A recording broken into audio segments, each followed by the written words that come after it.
السلام علیکم نوی ویډیو سره تاسو خلکاله وي امید لرم چې تاسو ټول به وجود خوشاله وي ژوند په مزو کې به خبر را مخې ته شوی دی سواد سره تعلق لرونکي هلک او جنۍ د غیرت په نوم باندې ډېر زیات بېدردۍ سره قتل شوي دي هلک او جنۍ د یو بل سره واده کول غوښتل خو جنۍ پلار د ځان ظالم ساس کړی و ضروري دغه هلک ته نه واده کوله دې په نتیجه کې هلک او جنۍ له کور نه وتښتېدل بیا د هغې نه بعد جنۍ پلار هلک خپل لور ډېره په بد حال باندې قتل کړل دوستانو دا واقعه څنګه را مخې ته شوه پوره معلومات در سره په دې ویډیو کې شریکوم زموږ دا ویډیو خامخا وګورئ چې پوره معلوماتونه ځان خبر کړئ د نورو معلوماتي ویډیوګانو لپاره زموږ چینل سبسکرایب کړئ نشان ورڅخه خامخا وښیئ چې زموږ هر یوه نوې معلوماتي ویډیو تاسو ته په اسانۍ سره میلاویږي ډېره زیاته افسوسناکه دردناکه واقعه له مخې ته شوې ده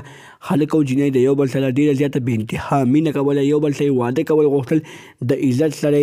یو بل سره زندګي تېرول غوښتل خو دوستانو د دې جنۍ پلار ډېر بېعزته انسان و هغه خپله لور دغه هلک ته ور نه کړله چې بیا هلک او جنۍ په دې باندې مجبوره شول چې یو بل ته وتښتي او ښه د خوشحالۍ زندګي تېره کړي خو دوستانو چې کله دوی د خپلې خوشحالۍ زندګۍ تېرولو لپاره وتښتېدل نو بیا د جنۍ پلار د ځانه دومره ظالم ساس کو چې خپله لور هم قتل کړه او دغه هلک هم ډېر په بد حال باندې قتل کړل دوستانو هلک پلار چې کله دا حرکت وکړو د جنۍ پلار چې کله دا حرکت وکړو نو کلیواله د جنۍ پلار پسې ورغلل او پولیسو ته یې ورکړو پولیسو ته یې وویل چې دې ته یې ښه بدترینه سزا میلاو شي